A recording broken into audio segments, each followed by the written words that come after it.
እንደሚታወቀው በሀገራችን ኢትዮጵያ የተሟላ ማክሮ ኢኮኖሚ ማሻሻያ አድርገን አጠቃላይ ስኬታማ የሆነ የሪፎርም ስራ ተጠናክሮ የቀጠለበት ያለበት ሁኔታ ነው ያለው።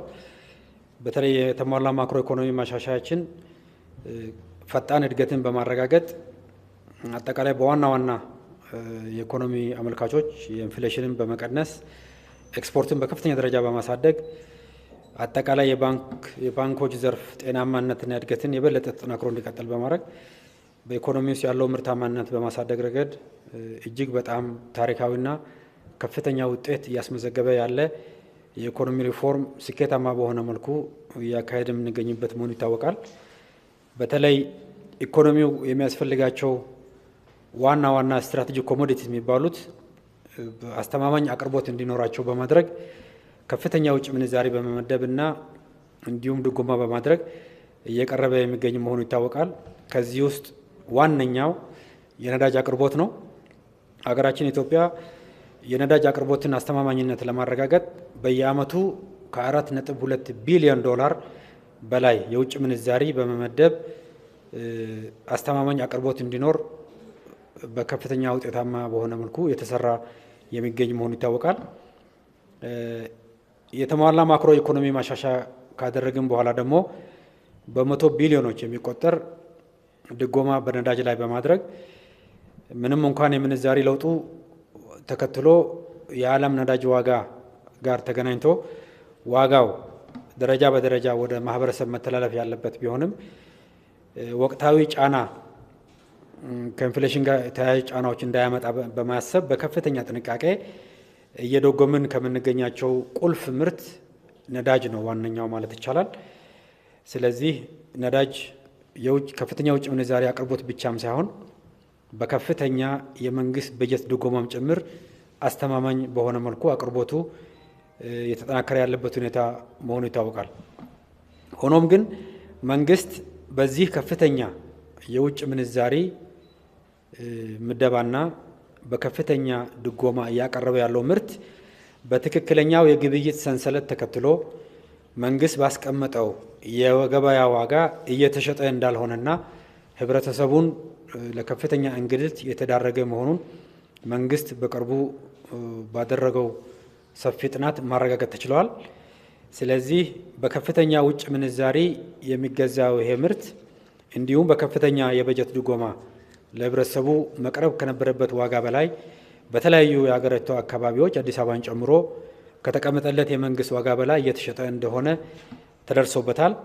ይህንን ሁኔታ በአስቸኳይ በቁጥጥር ስር ለማዋል መንግስት የአቅርቦት አስተማማኝነቱን ከማጠናከር ጎን ለጎን ህጋዊ እርምጃ መውሰድ ጀምረዋል። በዚህ ህገወጥ የግብይት ሰንሰለት ላይ የተሳተፉ አካላት የመንግስት ተቋማትንም ጨምሮ እና በዚህ ላይ ተሳትፎ ያላቸው አካላትን ወደ ህግ ቁጥጥር ስር የማዋል ስራ ተጀምሯል። ይሄ ስራ በቀጣይ ተጠናክሮ የሚቀጥል ነው የሚሆነው።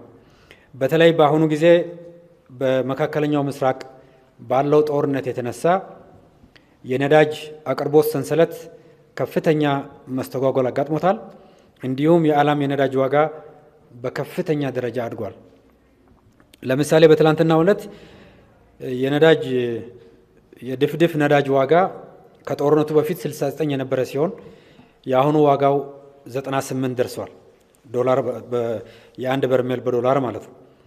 ቤንዚን የአንድ በርሜል ዋጋ ከጦርነቱ በፊት 75 የነበረ ሲሆን የአሁኑ የትላንትና ዋጋው 139 ዶላር በበርሜል ደርሰዋል ማለት ነው። ነጭ ናፍጣ እንዲሁም ከጦርነቱ በፊት 86 ዶላር የነበረው በአሁኑ ጊዜ ዋጋው 179 ዶላር ደርሰዋል ማለት ነው። ስለዚህ በዓለም አቀፍ ደረጃ የነዳጅ ቀውስ የተፈጠረ ያለበት ሁኔታ ነው ያለው። በሀገራችን ይሄን ሁኔታ በአስተማማኝ ሁኔታ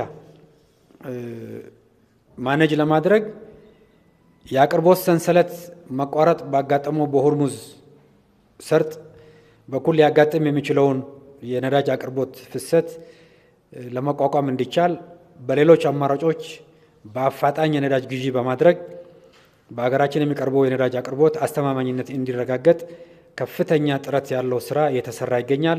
ይሄም ስራ ስኬታማ በሆነ መልኩ የተመራ የሚገኝበት ሁኔታ ነው ያለው።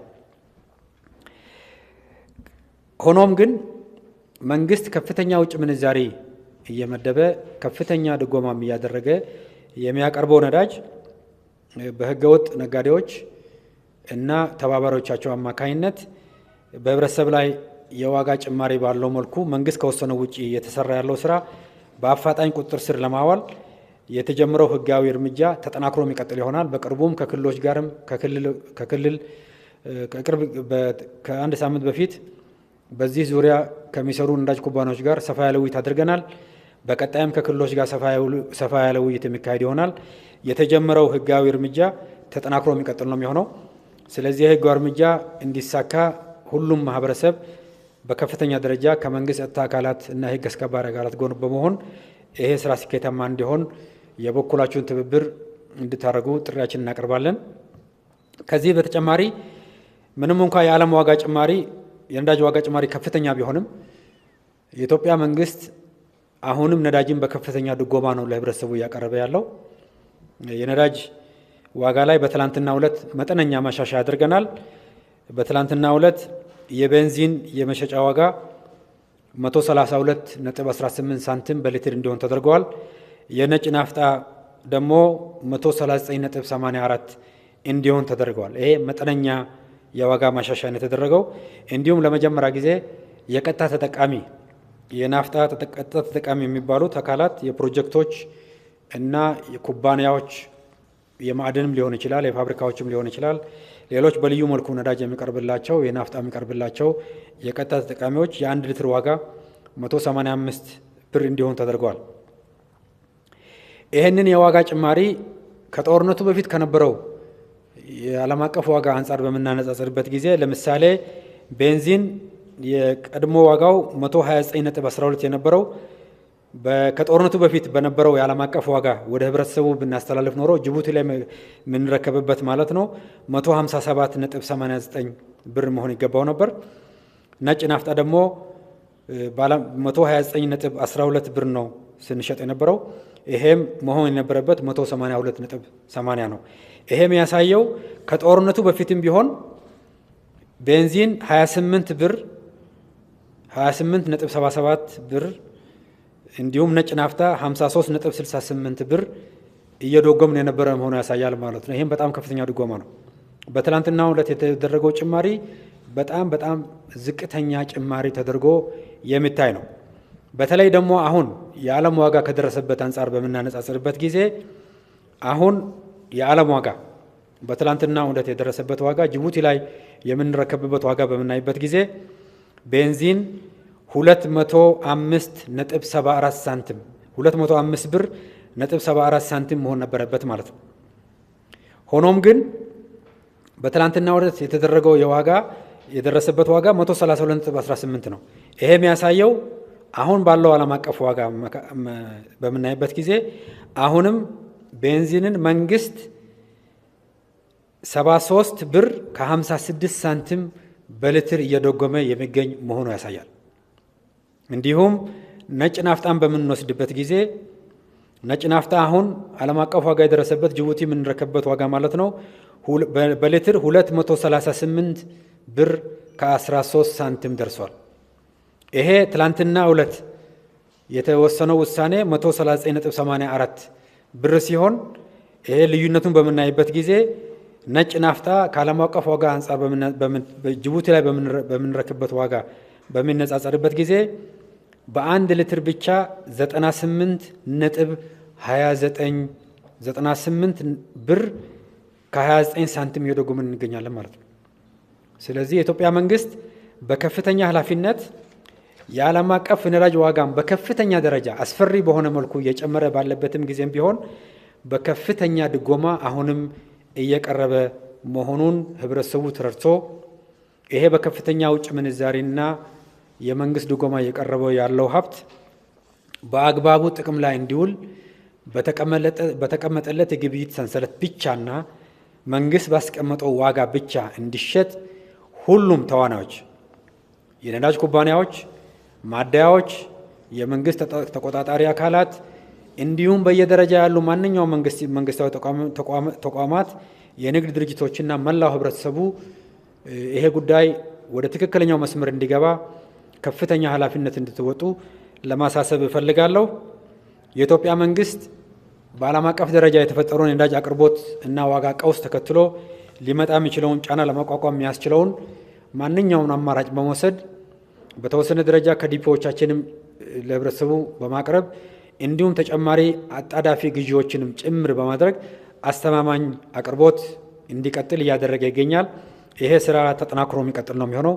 ሆኖም ግን ይሄ ሁላ መንግስት በከፍተኛ ድጎማ እያቀረበው ያለው ሀብት በተቀመጠለት ዋጋና በተቀመጠለት የግብይት ሰንሰለት ብቻ ግብይት እንዲፈጸም ከመንግስት የህግ አስከባሪ አካላት ጎን በመሆን መላው ህዝባችን ለዚህ በከፍተኛ ደረጃ ሊሳተፍ እና ሊተባበር ይገባዋል።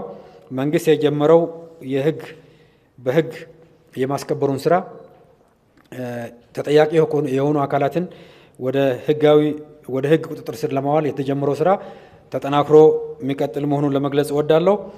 ከዚህ በተጨማሪ እንግዲህ በአሁኑ ጊዜ